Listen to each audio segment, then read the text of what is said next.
새벽에 이렇게 어른들이 나오신 것도 귀한데 자녀들도 이렇게 다 나와서 너무 감격스럽습니다.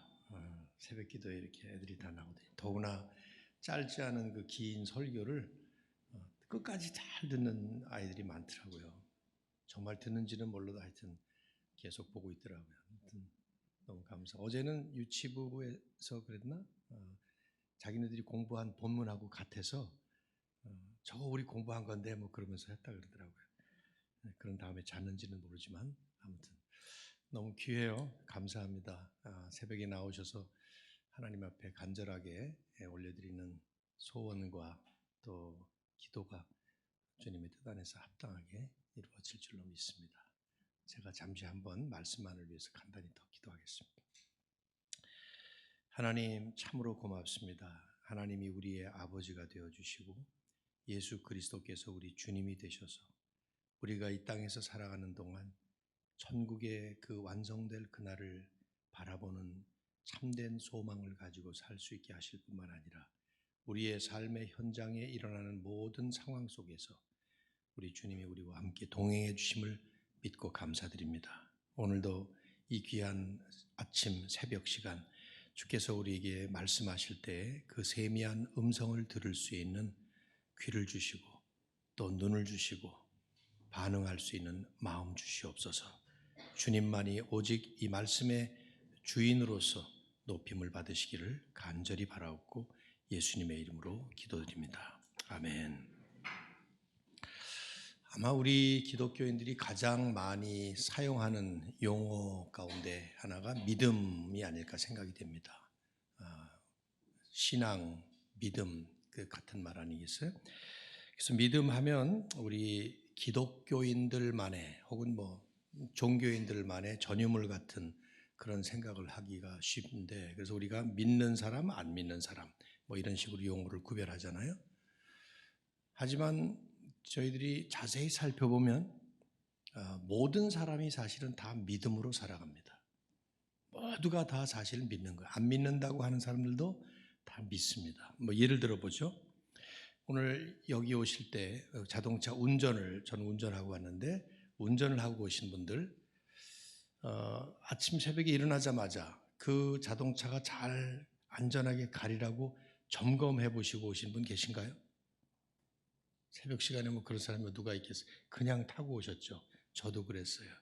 자동차가 사고 나지 않고 잘 가리라고 믿은 것입니다. 남편이나 친구나 다른 분이 운전하시는 걸 타고 오신 분 계신가요? 그분이 잘 운전하리라고 믿은 것입니다. 택시 타고 오신 분, 택시기사 아시는 분인가요? 모르시는 분이라도 믿고 탄 거예요.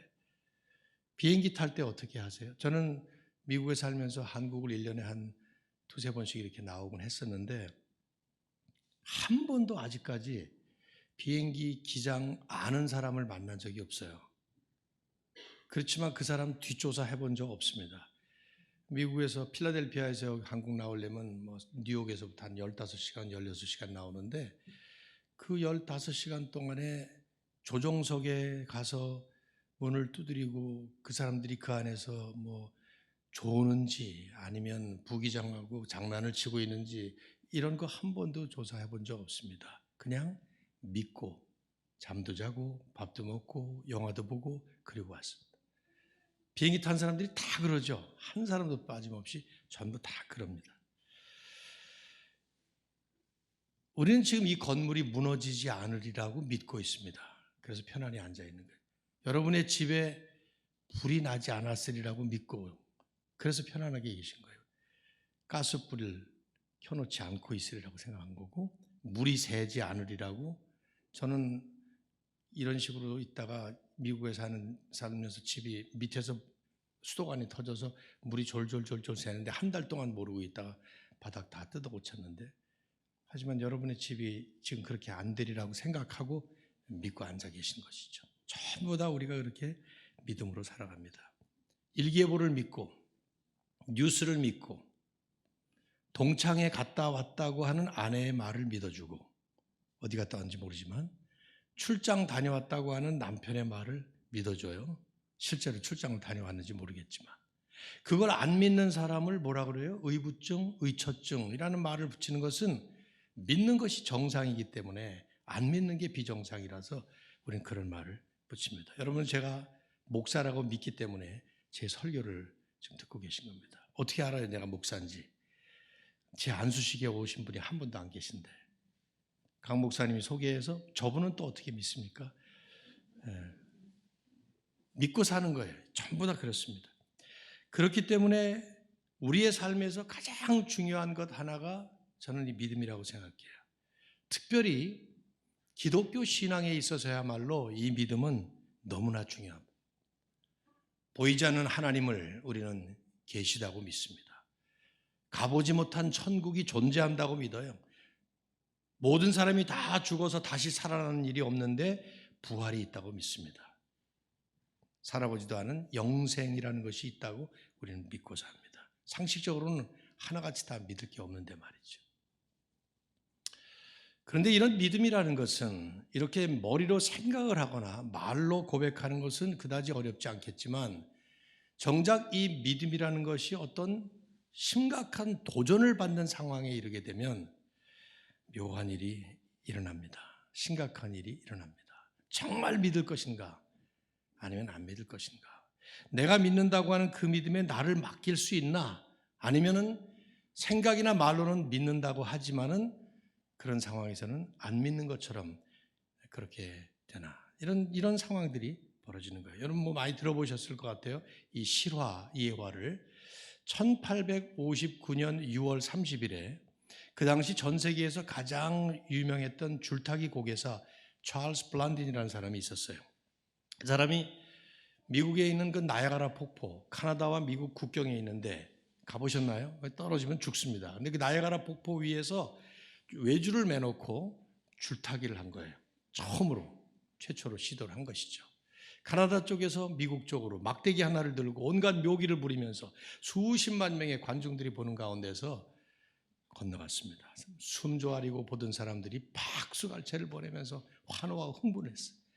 손을 내밀면서 제가 다시 온 곳으로 돌아갑니다. 그런데 이번에는 한 사람을 내 등에 업고 갈 것입니다. 여러분은 제가 그렇게 할 수 있으리라 믿습니까? 흥분한 군중들이 전부 다 박수치면서 당신은 그렇게 할 수 있다고. 그러면 여러분 중에 한 사람이 나와서 내 등에 업히기 바랍니다. 어땠겠어요? 갑자기 싸늘하게 조용해지면서 아무도 나오는 사람이 없어요. 1분, 2분, 3분을 기다려도 아무도 나오는 사람이 없었습니다. 자기 매니저를 등에 업고 건너갔다고 해요. 그 이후로도 총 9번 줄타기 고개를 시도했고 그 중에 3번은 사람을 등에 업고 갔어요. 그때마다 블란디는 똑같은 질문을 던졌고 그때마다 관중들은 동일한 반응을 보였어요. 내가 한 사람을 등에 업고 가리라 믿습니까? 전부 다 믿는다고 박수치고 환호했지만 한 번도 실제로 나와서 사람이 등에 업혔던 적은 없다고 합니다. 찰스 블란딘의 기가 막힌 고개 솜씨를 보면서 그 사람이 어떤 사람을 등에 업고 갈 수 있다라고 믿을 수 있다고 쉽게 대답을 했다가 그 상황이 정작 자기가 자기 목숨을 걸고 그 등에 업혀야 된다라고 하는 상황에 처하자 믿지 못하겠다라는 식의 반응을 보였던 그때의 그 관중들을 우리는 너무 쉽게 비난할 수 없어요. 왜냐하면 우리가 그 자리에 있었어도 아마 우리도 그랬을 것이기 때문이죠. 저라도 안 합니다. 떨어지면 죽으니까요. 고개사의 실력은 믿겠지만 그 사람의 실력을 믿는 그 믿음에 혹은 그 사람에게 내가 목숨을 걸고 나를 맡길 수 있을까? 쉬운 일이 아니죠. 그렇다면 중요한 화두 하나는 그때의 그 군중들이나 혹은 우리가 그때 있었다 할 때, 가정할 때 우리나 믿는다라고 말하는 그 믿음, 소위 우리가 흔히 말하는 그 믿음이라는 걸 어떻게 이해해야 할까요? 그건 분명히 그 고개사의 탁월한 줄타기 솜씨라는 사실, 팩트를 믿은 것이고 그 사람이 사람을 등에 업고 갈 수도 있겠다라는 가정된 사실도 믿은 것이겠지만 그러나 정작 내가 그 등에 엎혀서 무시무시한 폭포 위를 걸어간다고 할 때에는 그 믿음에 나를 맡기고 싶지 않은, 맡길 수도 없는 묘한 상태의 믿음이 되는 것이죠. 그러면 이런 믿음을 어떻게 이해해야 될까요? 가짜 믿음? 그래서 진짜 믿음을 가져야 합니까? 아니면 약한 믿음? 더 믿음을 강화시켜야 되나요? 아니면 믿음이라는 게 다 그런 거라서 어떨 땐 믿고 어떨 때는 안 믿는, 그게 정상인가요? 여러분은 어떻게 생각하세요? 오늘 제 설교 제목에는 목사님 말씀하신 것처럼 물음표가 붙어 있어요. 흔들리지 않는 믿음? 도대체 흔들리지 않는 믿음이라는 것을 어떻게 이해해야 되나 하는 것입니다. 어제 저는 우리 절망적인 우리 인생의 유일한 소망으로 오신 예수 그리스도를 믿읍시다 하는 취지의 말씀을 나눴습니다. 그런데 그 예수님을 믿는다는 것이 과연 어떤 거냐 이 말이에요. 흔들림 없이 어떤 상황에도 그분만 믿는다는 게 과연 뭐냐? 가능하냐? 가능하다면 어떤 거냐? 이런 것이죠. 이런 우리들의 현실적인 신앙생활의 질문에 대해서 사실 오늘 본문이 답을 해주고 있다고 볼 수 있습니다. 이 본문에 나오는 내용이. 이제 오늘 본문을 보시면은 이 본문은 우리 마태복음을 지금 보고 있는데 마가복음에도 나오고 요한복음에도 나와요. 마가복음과 요한복음의 스토리와 마태는 많이 다릅니다. 마태복음은 1막, 2막 이렇게 장면이 두 개로 나눠져 있어요. 마가와 요한은 1막만 나오고 있습니다. 그래서 우리가 볼 때 여기에 나오는 1막에 해당되는 27절까지의 말씀은 아마도 배경이라고만 보시면 될 것 같아요. 마태는 2막에 나오는 장면을 훨씬 더 중요하게 생각하고 그걸 강조하고 싶어서 마가나 요한은 쓰지 않은 내용을 여기다가 붙인 것입니다. 본문 배경을 간단히 설명하면 오병이어 떡 5개와 물고기 2마리로 남자만 5,000명 엄청난 사람들을 먹인 그 어마어마한 오병이어 이적이 끝난 다음에 이건 이제 내일 또 이 이적을 다루겠습니다만 예수님은 제자들에게 빨리 배를 타고 갈릴리로 건너가도록 그렇게 명령을 하시고 당신께서는 기도하시기 위해서 산으로 올라가셨어요. 지금 제자들은 배를 타고 갈릴리를 건너가는 겁니다. 지금 바다 위 장면이에요. 마태는 지금 이 시각이 밤 4경이라고 얘기를 합니다. 당시 로마는 저녁 6시부터 아침 6시까지 12시간을 4등분을 해서 1, 2, 3, 4경이라고 불렀어요. 그러니까 4경이라고 하면 새벽 3시에서 6시 바로 이 시간이죠. 아직 동트기 직전에 가장 하루 중에 캄캄한 새벽 시간이에요. 이들은 어젯밤에 오병이어의 저녁을 먹고 곧바로 출발해서 지금 이 시간까지 왔다니까 장시간 동안 노를 젓고 있었던 거죠. 갈릴리가 그렇게 큰 바다가 아니에요. 바다라고 부르지만 호수입니다. 저도 가봤는데 아무리 넓은 데를 가봐야 몇 시간이면 갑니다. 금방 건너가요. 그런데 이렇게 오래 걸린 걸 보면 바람과 파도가 아주 밤새도록 몹시 몰아쳤던 거죠. 그래서 마태는 고난을 당하고 있더라 이렇게 표현합니다. 근데 이제 이상한 일이 벌어져요. 캄캄한 새벽 바다 위로 뭐가 이렇게 걸어오고 있습니다. 제자들이 무서워서 소리를 쳐 유령이다.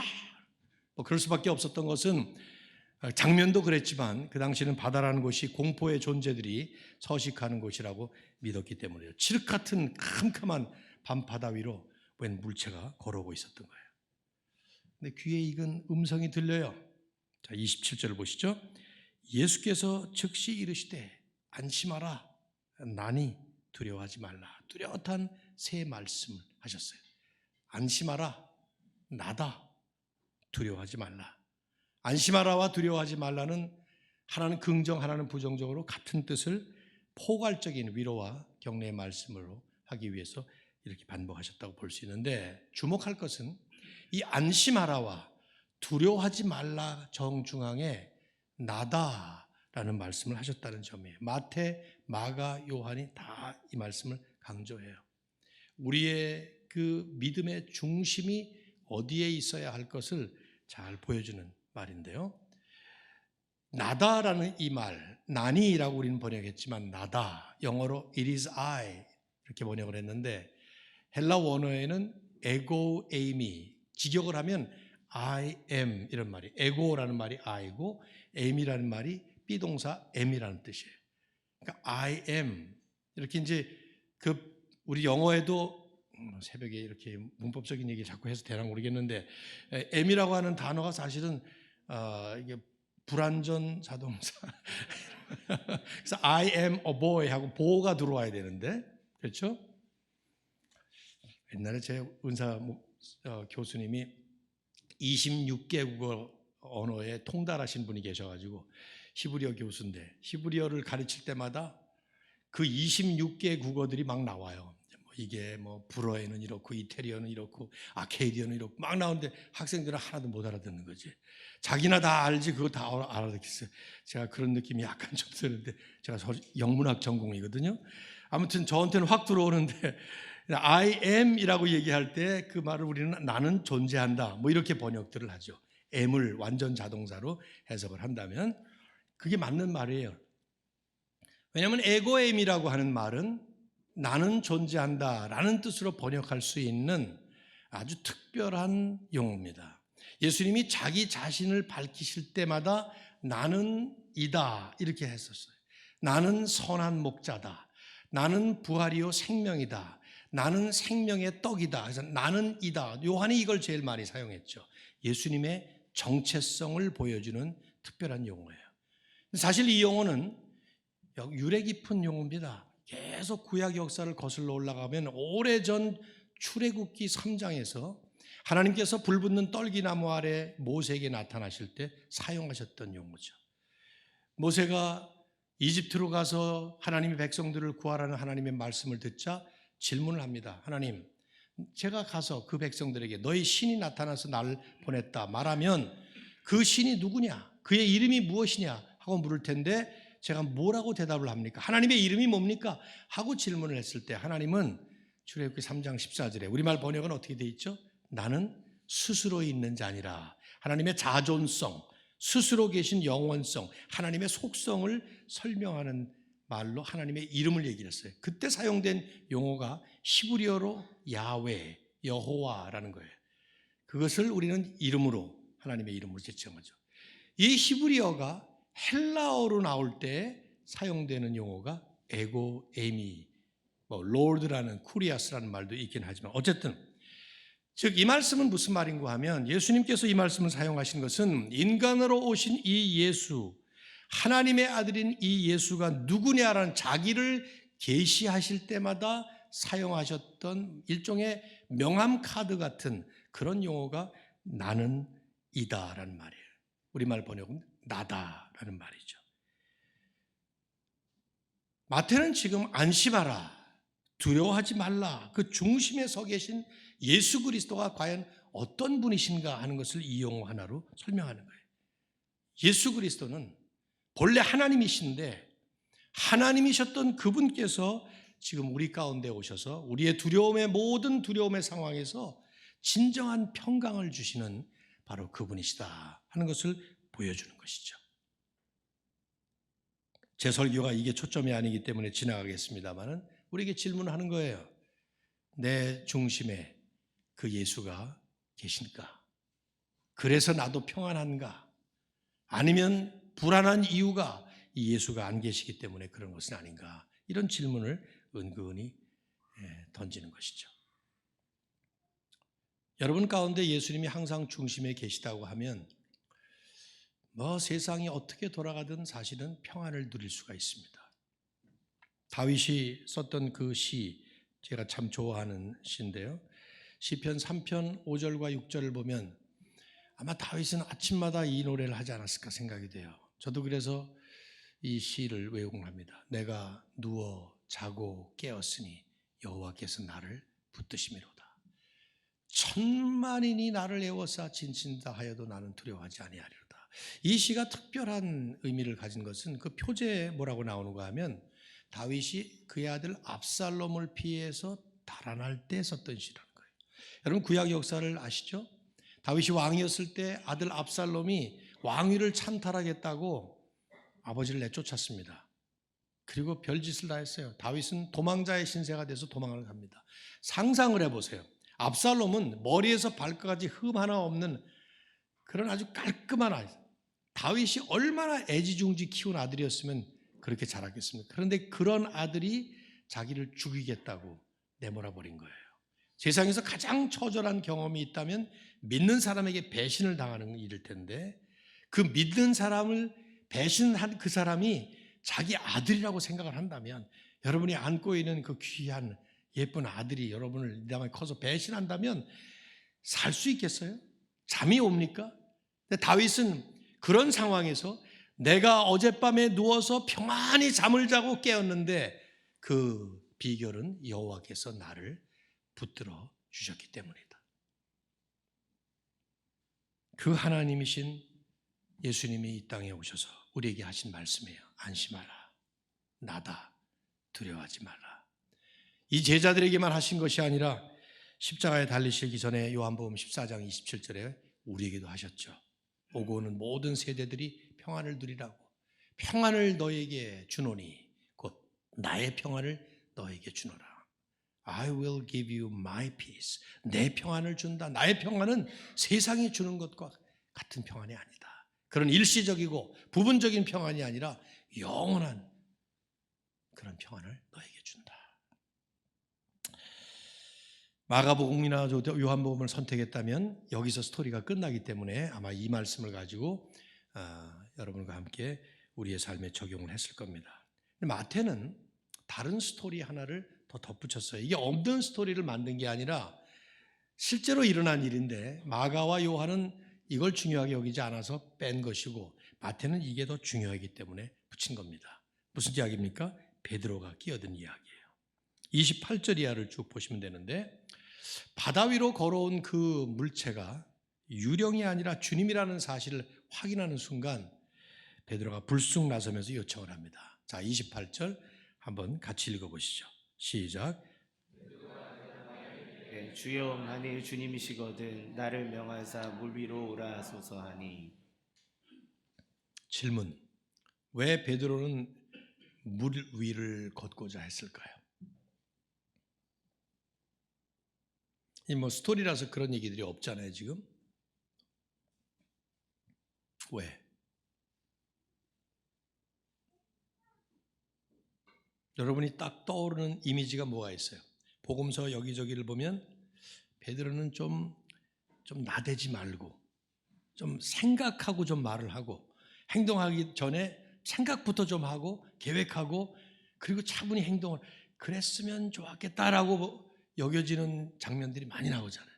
여기도 그런 생각이 좀 들지 않습니까? 또 시작하네. 베드로 이거 좀 생각해보고 기도 좀 해보고 그리고 나대지.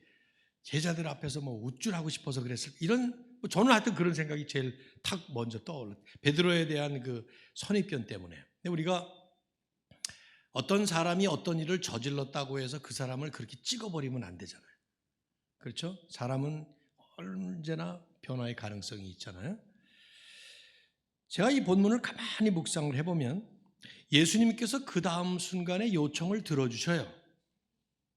만일에 이렇게 베드로가 물 위를 걷겠다고 한 요청이 그 자체가 잘못되었다고 하면 베드로는 핀잔을 받았어야 될 것 같아요. 야 이놈아, 물 위를 걷는 건 나나 걷는 것이지 네가 어떻게 걷냐? 네가 얼음 빠져. 뭐 이렇게 말씀하셨을 것 같은데 그러지 않아요. 오히려 그걸 마치 인도르스 해주듯이 받아주십니다. 그걸로 볼 때 요청 자체가 잘못됐다고 볼 수는 없는 것 같아요. 게다가 정황을 살펴보면 다른 제자들은 지금 아직도 무서워했는지 아무 말도 못하는데 베드로는 용기 있게 이런 요청을 한 것입니다. 28절을 가만히 보면 베드로가 대답하여 이르되 이렇게 표현을 했어요. 마태는 그 말은 뭔가에 대한 대답인데 아마도 안심하라 나다 두려워하지 마라 하는 예수님의 이런 위로의 말씀에 믿음의 응답을 하듯이 반응을 보인 것이 아닐까 그런 생각이 저는 듭니다. 그래서 만일 당신이 주님이시거든 if it is you Lord 하고 얘기를 한 거예요. 즉 남들은 유령이나 벌벌 떨고 아무 말도 못하고 있지만 정말 당신께서 주님이시라면 당신은 나도 물 위로 걷게 하실 수 있는 능력이 있는 분인 것을 저는 믿습니다 하는 그런 얘기라고 생각이 돼요. 뭐 어찌됐든 주목할 것은 이 순간 베드로의 눈은 온전히 예수님께만 꽂혀 있었다는 거죠. 그의 눈에는 예수님밖에 안 보이는 거예요. 그래서 주님이 허락하신다면 나도 그 능력에 동참해 보겠습니다. 말씀만 하신다면 제가 그 순종하는 마음으로 이적에 동참하겠습니다. 그래서 이렇게 요청한 겁니다. 나를 명하사 물 위로 오라 하소서. 영어도 보면 command me, 명령해 주세요. to walk on the water, 물 위로 걸으라고. 그 명령 없으면 제가 안 하겠지만 명령하시면 제가 순종하는 마음으로 가겠습니다. 주님도 허락하셔요. 29절에 오라. 재밌잖아요. 바로 다음 순간에 물에 빠져서 창피스럽게 아우성치면서 허덕거릴 뻔한데 예수님이 다 아실 텐데 믿음의 발을 내디디겠다고 하는 순진한 요청 받아주신다 이 말이에요. 지금도 그래요. 예수님.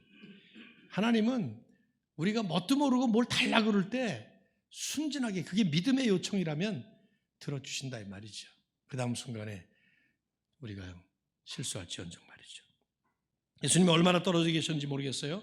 베드로가 배에서 내려서 물 위를 걷기 시작합니다. 자, 그런데 30절 보시면 원어에 그런데가 붙어 있어요. 그래서 제가 괄호 열고 그런데 이렇게 붙였습니다. 바람을 보고 무서워 빠져가는지라. 방금 전 주님만 바라보았을 때는 용기 있게 발을 내디뎠는데 바람을 보면서 파도를 맞으면서 얼굴에 튀는 그 물결을 느끼면서 베드로는 갑자기 오랜 세월 이 갈릴리의 어부로 살아왔던 그 경험을 되살리면서 이게 얼마나 위급한 상황이라는 위험한 상황이라는 것을 깨달은 것이죠. 갑자기 공포에 휩싸인 거예요. 필립스 영어 성경을 읽어보면 he panicked, 공황장애가 일어났다, 그런 표현을 썼습니다. 예수님께 집중되었던 믿음의 초점이 바람에게 옮겨지자 그 다음 순간 그는 바다 밑으로 가라앉는 시작이 되었던 거죠. 줄타기 고개사의 그 멋진 솜씨를 볼 때는 너무 감동한 나머지 믿는다고 얘기를 했지만 실제로 믿었는지도 모르겠지만 막상 자기가 올라타려니 그 믿음은 나야가라 폭포를 보면서 두려움으로 바뀌는 것과 같은 것이겠죠. 마태는 이 장면을 우리에게 묵상해 보라고 특별한 용어로 설명을 해요. 바람을 보고 무서워 빠져가는지라. 진행형으로 He was sinking down. 어떤 성경에 보면 He began to sink down 이렇게 표현을 했어요. 여러분 물에 빠질 때 어떻게 빠져요? 배 위에서 풍덩 내리면 어떻게 됩니까? 쑥 들어가 버리죠. 근데 지금 이 장면은 베드로가 이렇게 내려가고 있는 거예요. 모르죠. 뭐 예수님이 그 엑스맨이라는 영화에 보면 그 매그니토라고 하는 사람이 손으로 이렇게 하면 올라가고 이렇게 하면 뒤집어지고 막 그러던데 예수님이 팍 빠지지 않게 이렇게 빠지게 했는지도 모르겠지만 하여튼 마태는 지금 그 모습을 그리고 있는 거예요. 이 장면을 깊이 묵상하다 보면 큐티를 하다 보면 우리에게 드는 생각은 둘 중에 하나일 겁니다. 영락없이 둘 중에 하나일 거예요. 하나는 베드로가 바람을 보고도 파도를 맞으면서도 무서워하지 말았어야 돼. 흔들리지 않은 믿음을 가졌어야 돼. 이런 생각이 들어요. 주로 그렇게 생각을 아마 하게 될 텐데. 아니면 또 하나는 아니야. 애초부터 뛰어들지 말았어야 돼. 지 주제를 알았어야지. 왜 이렇게 경거망동으로 설레발처럼 나서가지고 물에 빠지냐 이 말이지. 어느 게 정답일까요, 여러분? 둘 중에 하나가 어느 게 정답일까요? 맞습니까? 베드로처럼 이렇게 무모하게 나서지 말았어야 됩니까? 아니면 파도를 보고도 굳건한 믿음, 강한 믿음을 가지고 결국 믿습니다를 외치면서 나갔어야 됩니까? 뭡니까, 여러분? 저는 둘 다 답이 아니라고 생각해요. 왜냐하면 초점이 베드로가 아니기 때문이에요. 베드로를 통해서 교훈을 얻으라고 마태가 기록한 것이 아니기 때문이에요. 그럼 뭡니까? 이적의 초점은 주님께 있기 때문이에요. 물론 베드로가 보여주는 모습 가운데 우리가 주목할 점이 하나 있긴 해요. 그의 외침이 중요해요. 그래서 마태는 모습보다 그 외침을 뚜렷하게 적고 있어요. 30절 하반절에 소리질러 이르되 주여 나를 구원하소서. 베드로가 큰 소리로 주여 나를 구원하소서 이렇게 말을 했는지 아니면 꼴깍꼴깍 물을 먹으면서 제대로 말도 못하고 그냥 주여 나를 이렇게 말을 했는지 우리가 알 수는 없어요. 마태는 그가 외쳤던 그 외침의 내용을 쓰고 있어요. 주여 나를 구원하소서. 이게 무슨 말입니까? 주님, 당신은 주님이십니다. 나는 지금 죽습니다. 나는 이제 망했습니다. 물에 빠져도 난 죽는 겁니다. 완전히 절망의 나락으로 떨어지는 겁니다. 그러나 당신은 나를 구원하실 수 있는 분입니다. 그 외침이에요. 이 베드로의 부르짖음, 정직하고 겸손한 신앙 고백이고, 제가 볼 때는 진정한 믿음의 위대한 선포라고 저는 믿습니다. 우리가 하나님 앞에 나아갈 때마다 소위 위대한 믿음, 놀라운 믿음 이런 얘기를 할 때마다 내 믿음, 내가 드러나는 것이 아니라 나는 여전히 부족하기 때문에 그 주님이 누구신가를 깨닫고, 어제 회당장 야이로가 주님 앞에 나왔던 것처럼 다 내려놓고 겸손하고 진실하게 나는 죽습니다. 나는 절망입니다. 그러나 당신만이 소망입니다. 당신 나를 구해내 주셔야 내가 삽니다. 고백하는 이 고백.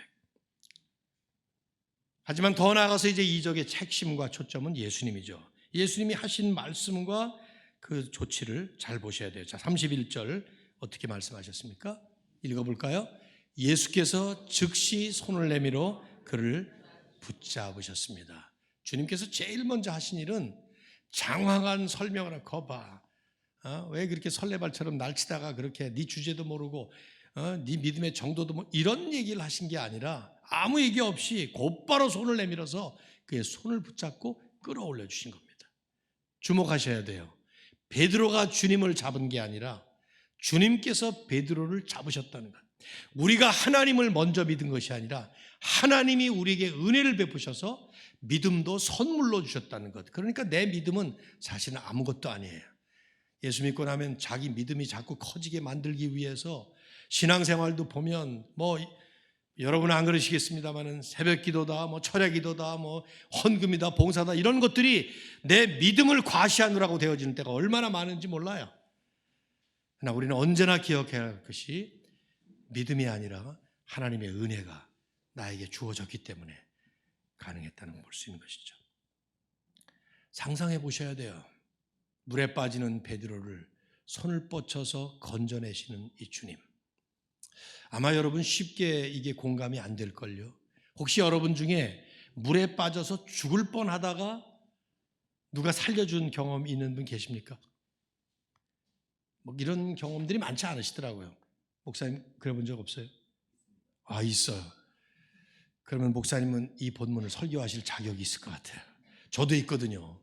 저도 94년 8월에 딱 30년 됐네요. 그러고 보니까 거의 30년 다 됐는데 사이판에서 수영하다가 죽을 뻔했습니다. 간단하게 설명을 하면 바다가 아니고, 바다는 험해서 좀 위험하니까 그 그로토라는 산의 밑에 있는 동굴인데 거기 바닷물이 들어와요. 잔잔한 곳이에요. 가보신 분 계신지 모르겠습니다만 거기서 아내와 함께 수영하고 나오다가 그 불규칙한 파도가 저 먼 바다에서 치면서 동굴 안에 물이 확 올라갔어요. 그러면서 제가 물에 빠졌는데 캄캄하니까 보이잖아요. 그래서 거기서 이제 헤매면서 이제 죽을 판이죠. 왜냐하면 파도가 치기 때문에 계속 물이 오르락내리락 하면서 바위에 부딪힐 수 있는데 그걸 막느라고 막 이렇게 해서 제 아내는 먼저 나가서 그걸 보면서 내 남편 죽는구나 생각을 했대요. 그때. 그러면서 여기서 죽으면 이 시체를 한국으로 가져가야 되나 아니면 여기서 묻어야 되나 이걸 가지고 고민을 했대요. 그 짧은 순간에. 상당히 냉정한 사람이에요. 평소에는 안 그래요. 그런 생각 전혀 안 하는데 그때는 완전히 죽는구나 생각을 했으니까 그런 생각까지 든 거예요. 거두절미하고 사람들이 쭉 손에 손을 매서 이렇게 위에서부터 가서 저를 잡아 끌어 이제 올려. 첫 번째는 제가 탁 손을 잡자마자 잡아 당기는 바람에 전부 다 빠져버렸어요. 근데 그분들이 거기 사는 분들이라 지리를 잘 아니까 쭉 돌아서 다시 나갔어요. 그분들은. 근데 저는 캄캄하니까 보이질 않았죠. 다시 매서 잡아 끌어올렸는데 30년이 지난 이 일을 제가 지금 얘기할 때 제 손에 전율이 느껴져요. 그때 내 손을 붙잡고 나를 끌어 올려주신 그분의 강력한 이 악력으로 잡아 올려주신 그 물에 빠져 허덕여 이젠 망했구나 하고 죽어가는 나를 구원해 주십시오 하고 아우성치는 이 베드로에게 주님이 손을 뻗쳐서 잡아서 끌어올려 주셨을 때 그 경험. 베드로가 마지막에 자기 생애를 다 마치고 로마에 잡혀 십자가에 거꾸로 달려 순교합니다. 전설이라고 하지만은 입증되어 있는 고증이에요. 아마도 그때까지 그런 믿음의 발걸음을 옮길 때마다 바람이 불고 파도가 몰아치는 그 믿음의 경랑을 헤치고 나갈 때마다 그는 이 생각을 했을 겁니다.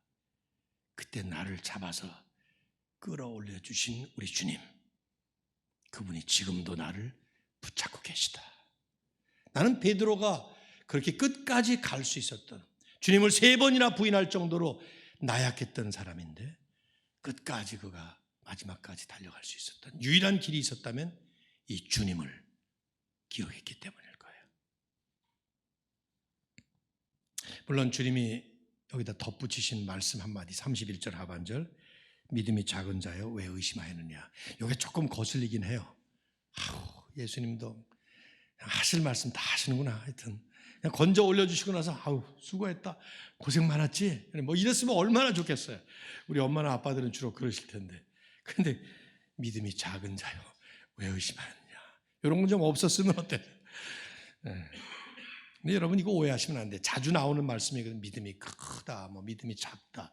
믿음의 분량이나 믿음의 사이즈를 말하는 것이 아니에요. 믿음의 대상을 강조하는 표현입니다.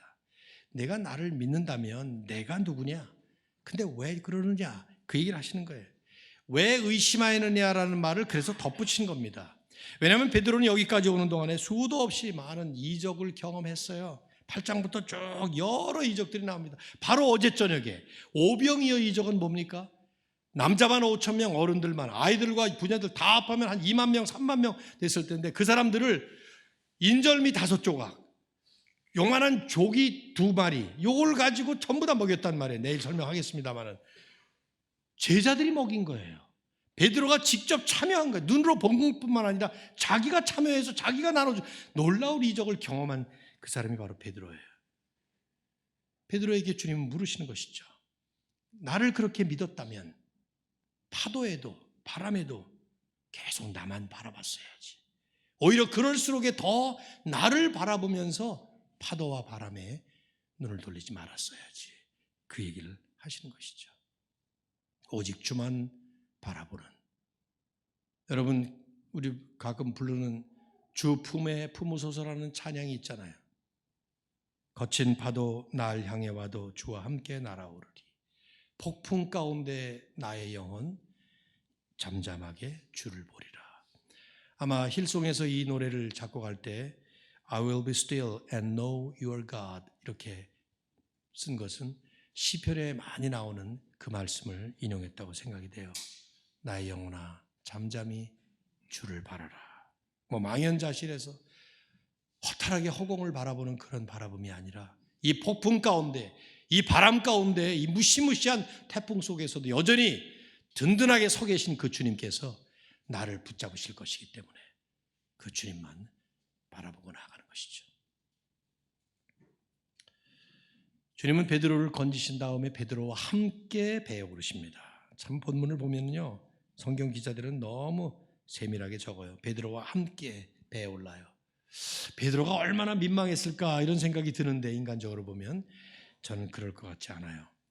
바람과 파도가 그쳐라 하는 명령도 없는데 쫙 잦아듭니다. 그 모습을 보는 모든 사람들이 그 자리에 전부 다 엎드려서 절을 하면서 외칩니다. 제자들이 33절 당신은 진실로 하나님의 아들이로소이다. 이적의 클라이막스는 바람과 파도가 잔잔해지는 어떤 경이로운 초자연적인 이런 현상이나 예수님이 물 위로 걸어가는 이런 멋진 매지컬 액션 같은 것들이 아니라 이 이적을 경험한 모든 사람들이 선포하는 고백과 찬양과 경배의 모습과 내용이죠. 당신은 진실로 하나님의 아들이십니다.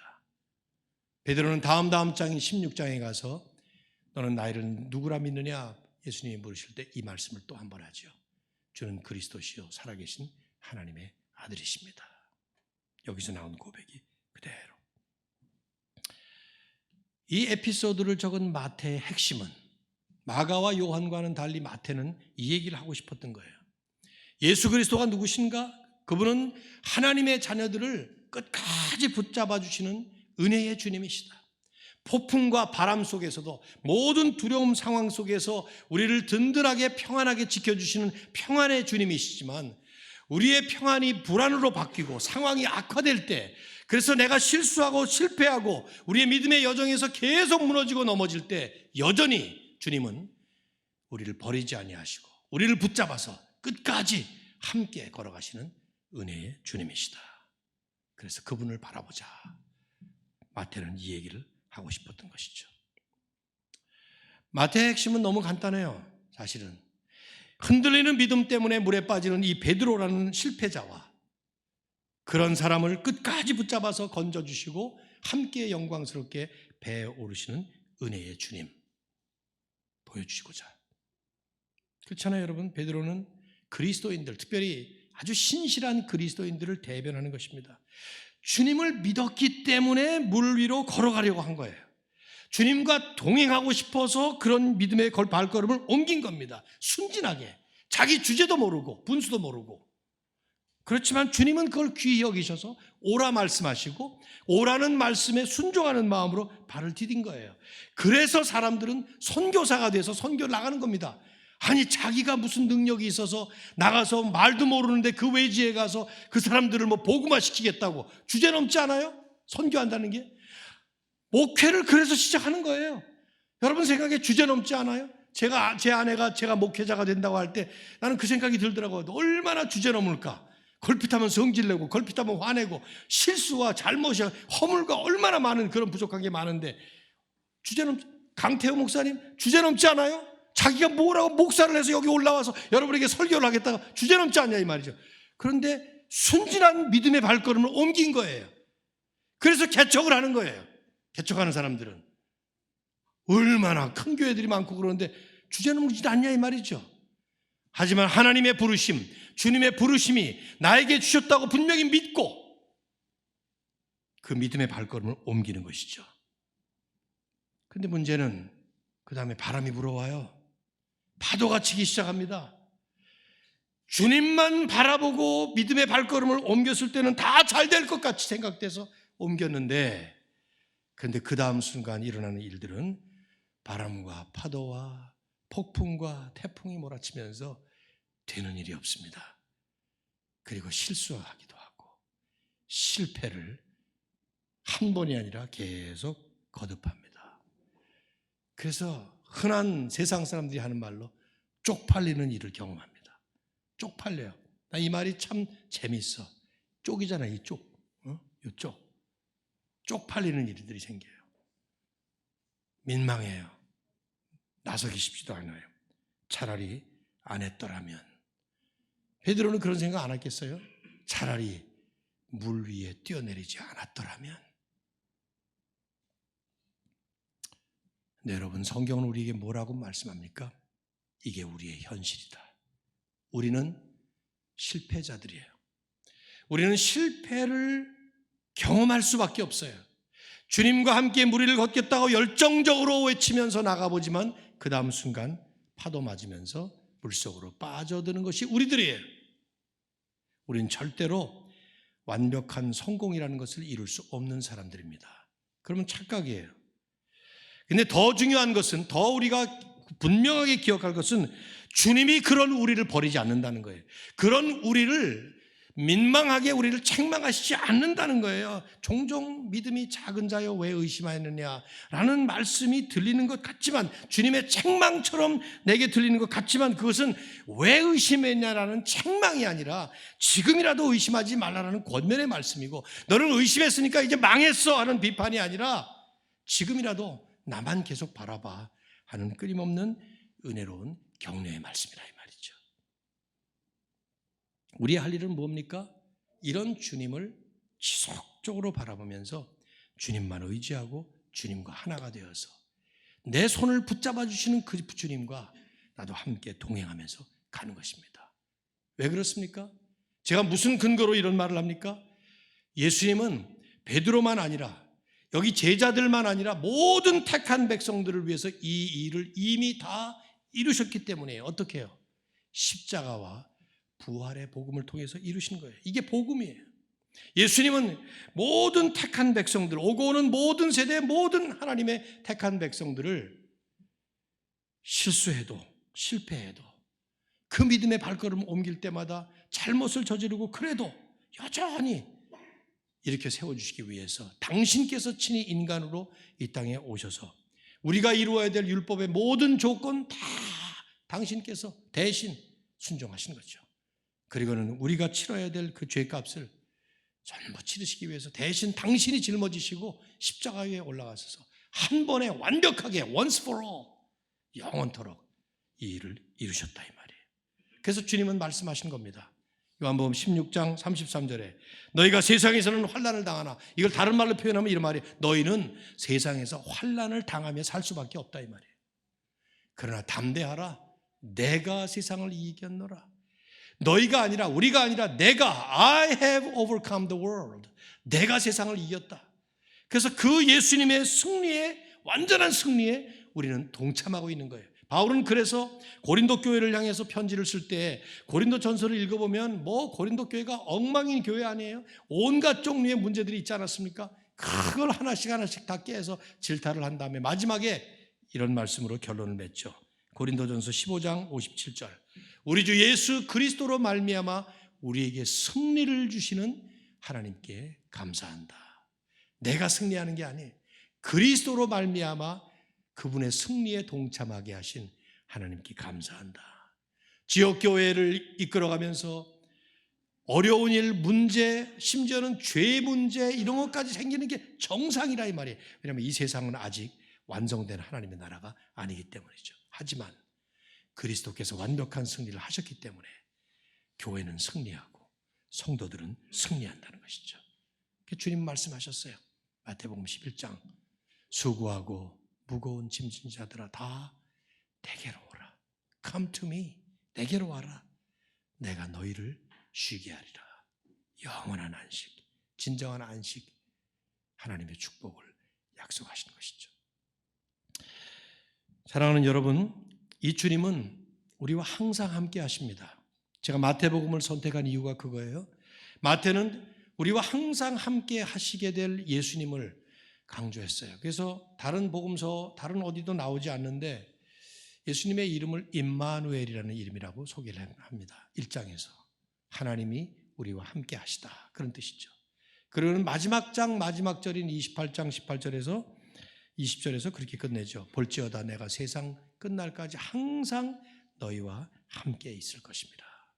항상 주님은 우리와 함께 하십니다. 조금 오해가 있을 수 있겠지만은 제가 분명하게 말씀드릴 수 있는 것은 심지어 믿는 성도들이 죄를 지어도 좋다는 뜻이 아니에요. 하지만 죄를 지어도 기억해야 될 것은 주님은 내가 죄 짓는다고 떠나시거나 나를 버리는 것이 아닙니다. 우리는 죄를 지을 수밖에 없는 연약한 존재들로 여전히 죄와 씨름하며 살아갑니다. 죄 지어도 좋다는 뜻이 아니란 말이에요. 그런데 죄를 지른단 말이죠. 그래도 하나님은 우리를 버리지 않았어요. 구약의 역사가 그걸 증명해요. 얼마나 죄를 많이 지었어요, 이스라엘 백성들이. 그래서 결국 하나님이 너희들 안 되겠다. 내가 이방 국가 하나님도 모르는 그 나라에 포로로 보내버려야 되겠다. 그래서 마치 버림받은 백성들처럼 바벨론의 포로로 잡혀갑니다. 이사야를 읽어보면 1장부터 39장까지 구약의 39권이 전부 다 말씀하는 심판을 메시지로 전하고 있죠. 그런데 40장 들어가자마자 위로가 시작돼요. 41장 제가 좋아하는 말씀이에요. 10절의 말씀. 두려워하지 말라. 내가 너와 함께하며. 놀라지 마라. 나는 네 하나님이다. 내가 너를 굳세게 하리라. 너를 도와주리라. 참으로 나의 의로운 오른손으로 너를 붙들어 주리라. 왜 이렇게 반복해서 말씀합니까? 바벨론으로 포로로 잡혀가는 그 상황은 하나님이 이스라엘 백성들을 버린 것이 아니라, 죄졌기 때문에 내팽개쳐 버린 것이 아니라 하나님이 함께 가신다는 것을 얘기하는 것이죠. 그걸 증명한 성경이 다니엘서, 에스겔서 그런 거예요. 바벨론에도 여전히 하나님은 그들과 함께 하셨다는 것이죠. 이런 하나님이 우리와 함께 하시는 분이 바로 예수 그리스도를 통해서 오신 것이죠. 실수해도 괜찮아요. 실패해도 괜찮은 겁니다. 쪽팔리는 일이 일어나도 괜찮다 이 말이에요. 나는 현대인들의 가장 큰 병이 이것이라고 생각돼요. 조금 하나 실수하고 나면 그 다음 길을 가지 못하는 이 문제점. 여러분, 주님께서 우리를 다시 일으켜 세워주실 것이고 여전히 우리와 동행하고 계시고 우리와 함께 가시면서 내 초라한 인생을 초라하게 버려두시지 않는 오히려 멋진 주님의 영광을 향해서 걸어가게 하시는 것을 믿습니다. 폴란드의 세 번째 수상을 지냈던 이그네이시 얀 페더루스키라는 사람이 있어요. 이 사람은 사실은 정치가보다도 피아니스트로 유명했습니다. 아마 음악 전공하신 분들은 아실 것 같아요. 피아니스트로 한참 명성을 떨칠 때 큰 연주장에서 그 연주회를 많이 했는데 한 번은 연주회에서 이제 피아노를 치기 위해서 무대 뒤에서 준비하고 있는데 거기 기다리는 그 관중들 가운데 뭐 그런 콘서트에 가면은 오래 기다리잖아요. 어떤 엄마가 7살짜리 아이를 데리고 왔는데 이 아이가 그 기다리는 게 지쳐가지고 싹 빠져나왔어요. 근데 엄마는 그걸 몰랐던 거예요. 빙 돌아서 무대 위로 올라와서 그랜드 피아노에 딱 걸쳐 앉은 것입니다. 그리고 자기가 아는 유일한 첩스틱, 그 젓가락 행진곡, 그걸 연주하기 시작했어요. 뭐 유치한 아이들 처음 시작하는 노래죠. 그 띵띵띵띵띵띵 하는 그런 노래 아니에요? 관중들이 막 술렁이기 시작했어요. 저 누구야? 저 엄마가 왜 어디 있어 도대체? 아이를 이런 데 데려오다니 빨리 끌어내지 않고 뭐 하는 거야 도대체? 소란이 일어나니까 페더루스키가 뒤에서 이렇게 보니까 웬 아이가 치고 있는 거예요. 그거를 옷을 입고 올라왔습니다. 아이 뒤에 가서 섰어요. 그는 귀에다 대고 속삭입니다. 계속해라, 계속. 멈추지 마. 계속해. 내가 도와줄게. 나랑 함께 치자. 그 아이가 쳐대는 유치한 젓가락 행진곡에 이 피아노의 거장인 마에스트로가 즉흥적으로 화음을 넣기 시작했죠. 순식간에 유치한 젓가락 행진곡이 즉흥 환상곡으로 바뀌는 모든 사람들의 박수갈채를 받는 그런 순간으로 변해버린 실화예요. 우리 인생 살다 보면 꼭 유치한 젓가락 행진곡을 연주하는 것 같은 생각이 들죠. 교회를 개척하면 한 번에 1,000명, 막 2,000명, 베드로는 설교 한 번 하는데 3,000명이 회개했는데 나는 3,000명은 고사하고 어떨 땐 3명도 회심을 안 하더라고요. 영광스러운 장면이 펼쳐질 줄 알았는데 웬걸 정작 펼쳐지는 장면은 유치한 젓가락 행진곡. 여러분의 직장생활, 사업 안 그래요? 근데 주님은 그런 우리를 데리고 기가 막힌 환상곡으로 바꿔주시는, 그러면서 말씀하시죠. 함께 가자. 나 믿고 가자. 멈추지 마라. 끝까지 가라. 오늘도 이 아침에 우리의 귀전에 그 주님의 음성을 들을 수 있기를 간절히 바랍니다. 그 주님이 우리와 함께 하심을 분명히 믿을 수 있기를. 흔들리지 않는 내 강한 믿음이기 때문이 아니라 나는 흔들릴 수밖에 없는 믿음을 가지고 있지만 흔들림 없이 나를 붙들어 주시는 주님 때문에 갈 수 있다는 것. 기도하죠.